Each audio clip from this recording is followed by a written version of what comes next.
Right, thank you, Anne.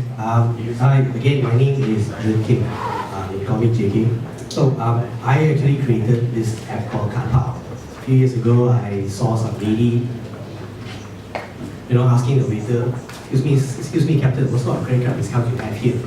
Typically, most Malaysians carry two to three credit cards. How many of you guys use credit cards here? That's good hands. So, but most of the time, you never know what sort of discounts are available. You just walk in, and by the time you notice the little signboard, it's already too late.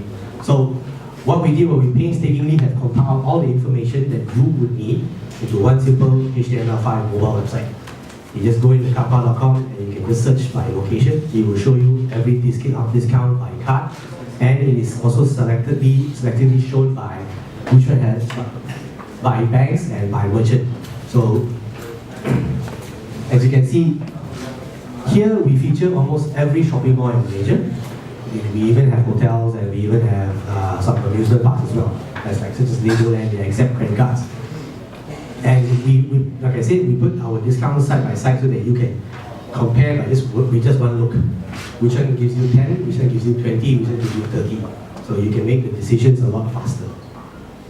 Now we also put in some games just to make it a little more fun and see what else is there. Okay, so that's all I start out. Alright. How much time do I have? Wow, that's quite a long time. We have Q&A also. I'll see whether I can just slow it down. 20 minutes plus Q&A. Okay. Let's see. As Anne earlier mentioned, we also want to finalists for the Maybank FinTech Challenge. And because we talk about credit card discounts, we fall under the FinTech category. Now, I think I'll move on to the main topic here. This is the reason why most people are here anyways. When I got the email from Anne about problem solving and risk management, it seemed like a very unclear sort of talk. I didn't know what to prepare. So what I prepared basically things that what I do to try to, things that I do or advice that I give to people before they go into their own startup. How many of you guys are thinking of your own startup? 1, 2, 3, 4, 5, 6. Okay, so there are a lot of risks, there are rewards.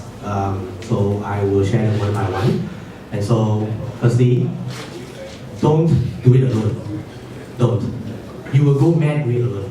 Because when you do it alone and you have a problem, who do you turn to? You can't turn to your father or your mother too often. You can't turn to your wife too often. Eventually they will grow tired of you. Having a co-founder helps you, will keep you safe. At the same time, you are meant to only do one good thing at a time. Usually, co-founders, when VCs look at a co-founder or a startup, they look at two things. Either one is good at sales or one is good at developing something. So at this point in time, you really need to have at least two people. So what risk do you reduce here? You reduce your stress risk because you have two people. Even in my startup, me and my co-founder, we argue a lot. Every now and then it's like I will just F you and you just F me kind of thing. But after that it's like, okay, we've got it out of our chest, we know where to go forward. But of course there are limits. Alright? So don't do it alone. You want to find someone of a similar mindset and then work it out. Which is why we will also make pair for Adam and Eve anyway. Right? Before you start, it is okay to ask. Sometimes you can ask a very stupid question and people look at you and say, are you fucking serious? Sorry. You really should learn to ask as much as you can, right? And try to listen. You don't have to be in a mode where you want to defend yourself. Just ask, absorb, and most startup accelerators actually do preach it as well. They ask you to validate your idea as much as you can. Because if you have done your research well, you could have gone to the market with a product that can sell, not a product that doesn't work. You don't want to be putting 50,000 ringgit, suddenly nobody wants to buy your product. That is a very big risk. And it's like, maybe your entire 2, 3 years savings is gone. Right? So do whatever you can to do as much survey, research, ask around, ask friends. Don't be shy about it. Even when I started off, I actually didn't speak to a lot of people. But today, I regret that I should have asked. If I had asked, well, maybe Cardpal wouldn't have existed today. But then again, I'm glad it did, right? Because I was a bit stubborn. Okay. Now, notice the screen is blank, right? When you start up or when you do things, you need to start looking at some stats and some structure. You need to understand where your data is bringing you, where your users are coming from. Then from there, what you do to reduce your, say, whatever your risk is, especially your marketing cost, is that you know where to spend the right money is. If your users are coming offline, then maybe you start to put more money offline. If there's more people coming from certain websites like news websites, maybe that's where you should target your Google AdWords at. So without any statistics, you're actually staring at a blank screen. And this typically applies to a lot of businesses today because most startups all start digitally, correct? I'm sure most of you guys will do something very digital. And if you don't want any numbers at all, start looking at numbers. Start trying to make a story out of those numbers. Try to read data. You know, this is like how many people come in today and what time, what they normally buy, what is it that takes them.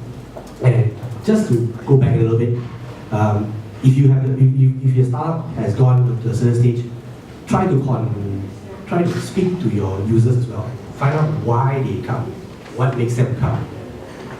Will they come back again? Will they refer to your friend? So sometimes they can give you an insight that you will never have thought of. Okay, this one pretty much reinforces the previous one, is to research. Even way before I started Kappa, I read as much as I can. I'm sure some of you guys read TechCrunch or Tech in Asia or E27, right? I'm sure a lot of people get inspired by this kind of news sites, right? Right? I'm sure, right? So, I mean, it's okay to read for a while, but don't believe everything. It is the news media. Their job is to sell a story. Their job is to sell something, make it look very interesting. So it may look rosy on the website, but do your own research. If you think this idea sounds interesting, just go and look it up. See why they do it. You know, with the right questions at Google, you will appear how it could even tell you what their business model was, and you can read, oh, that's how they make money. Seriously, just try to research as much as you can. Okay. There are times when me and my partner we had no idea, so what we normally do is we just list everything down on a piece of paper and we just stare at it for a few hours.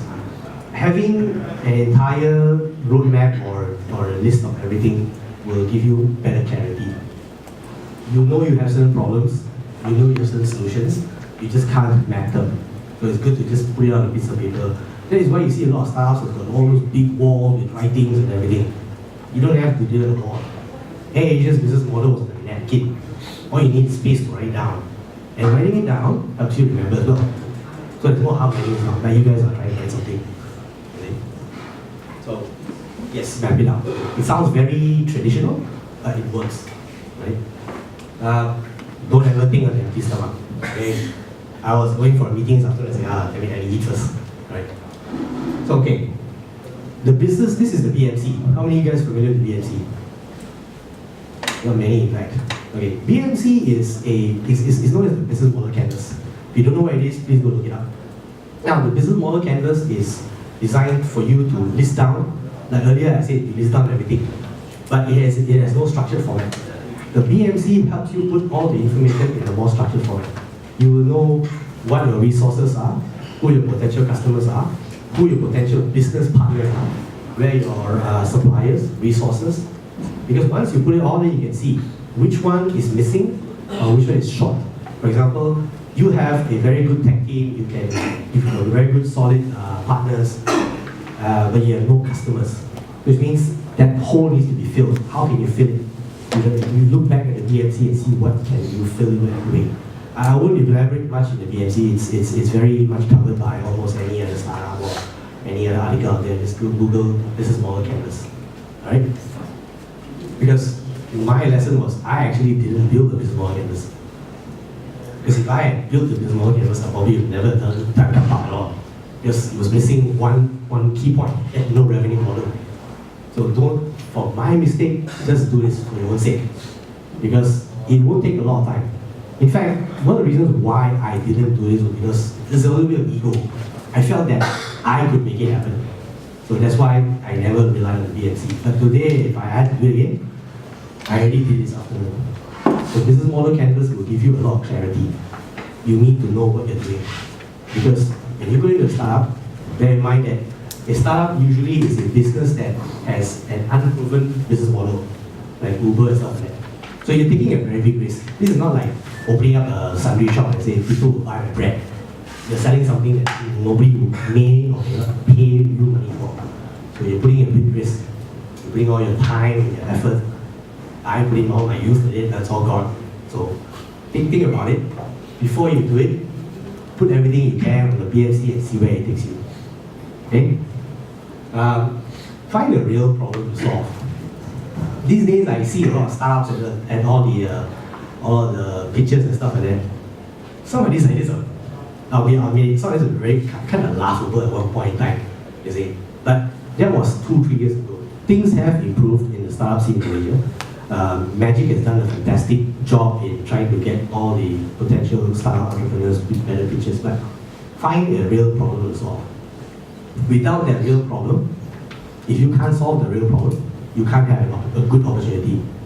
If it's small, then live with it, it's small, but at least it's a problem. At least you've identified it's a small problem. If you have a big problem like the Uber scenario where nobody wants to take taxis anymore and they want to take private cars, that's a big pain to solve. So when you have a big pain, big opportunity, then that's when you make big bucks. You have a small problem, you have a small opportunity, you make tiny amounts of bucks. So go inside. Again, when you do a startup, your goal is to make as much money as you can in the shortest period of time. You know, the goal is to raise money or to sell off the next potential company that likes your idea. So your youth is your time, alright? Okay. When you have started, always look in your bank accounts as much as you can. Try to track your spending because you must be wary of your runway.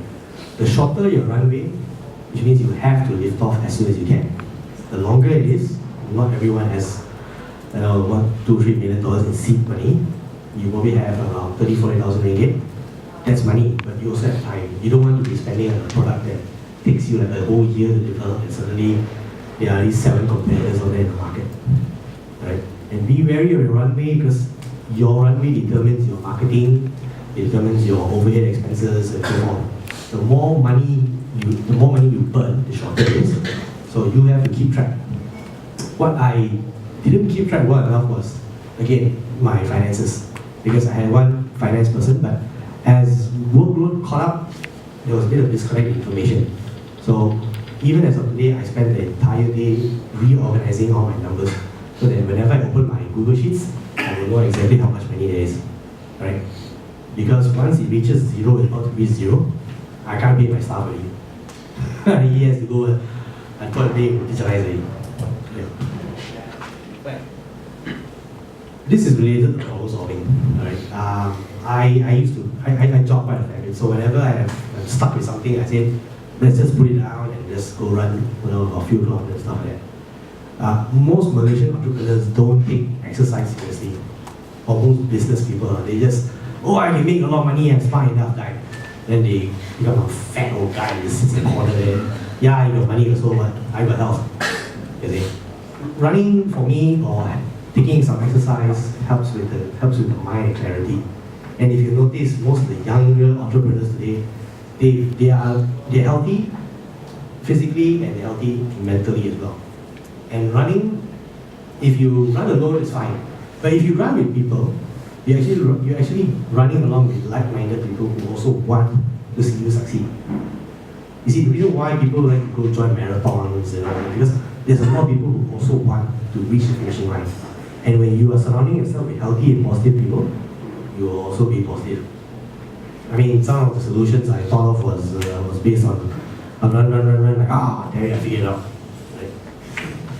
So, sorry. The last thing is, I know I have a lot of time, so again, whenever I can't think of a problem or solution, I just go to the shower. And the moment that the water hits my head, which is a lot a day, I do get a lot of clarity, I do get a lot of things to solve. That's why I think there are some very interesting spas or showers in Japan or something like that. You see, no, or maybe it's just me and water. Anyhow, if you're lost and stuck at some point, just go take a shower and I'm sure the idea will flow into your head. Right? Okay, so how much time do I have today? Yeah, so if you'd like to get in touch with me, my email is there. This is jk@helpout.com. Right? I'm willing to help out. These days, paying it forward is more important about being an entrepreneur these days.